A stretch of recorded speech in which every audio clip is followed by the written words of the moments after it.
Have you ever heard of Kyivan Rus? If you're into history, the name might ring a bell. A vast medieval state in Eastern Europe, sometimes compared to the Byzantine or even the Holy Roman Empire in its scale and influence. But how much do you really know about it? There's a good chance you've heard the popular claim that modern-day Russia is the direct heir of this ancient state. After all, the words Rus and Russia sound similar, right? But here's the twist. That connection is mostly a myth.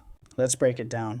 The name Rus originally referred to a group of Viking-descended warriors who ruled over Slavic lands from the 9th century onward. Over time, Rus came to describe a powerful medieval state centered around the city of Kyiv, located in present-day Ukraine. At its peak in the 11th and 12th centuries, Kyivan Rus was one of the largest and most advanced states in Europe. Its capital, Kyiv, was bigger than London, rivaling Constantinople in size. In fact, in the 1100s, Kyiv had about 50,000 residents, compared to London's 20,000. This was the real golden age of Rus, and it was very much centered in what we now call Ukraine.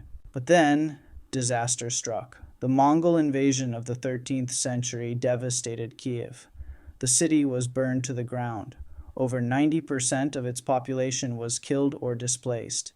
It never recovered its central status. Power shifted westward to the Kingdom of Galicia-Volhynia, also in modern-day Ukraine. Its ruler, King Danilo, was crowned by the Pope in 1253, making him the first and only king of Rus. He tried to organize a European crusade against the Mongols and defend his lands from both eastern invaders and greedy western neighbors like Poland and Hungary.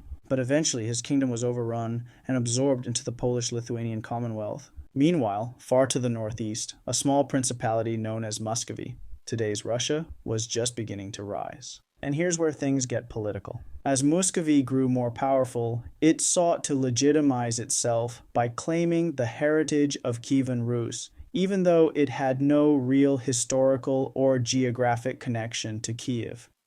In fact, for centuries, international treaties between Poland and Muscovy explicitly forbade Moscow's rulers from calling themselves Tsars of Rus, because Rus referred to the Ukrainian lands then under Polish control. That didn't stop them. In 1721, Peter the Great renamed his empire from Muscovy to the Russian Empire, borrowing the name Rus to build a myth of ancient continuity. Meanwhile, the people who actually descended from Kyivan Rus, the Ukrainians, were gradually stripped of their history, language, and even their name. They were forced to call themselves Little Russians, a belittling term, and later embraced a new name, Ukrainians. A name chosen not to break with the past, but to defend it. Today, Ukrainians still honor the legacy of Kyivan Rus.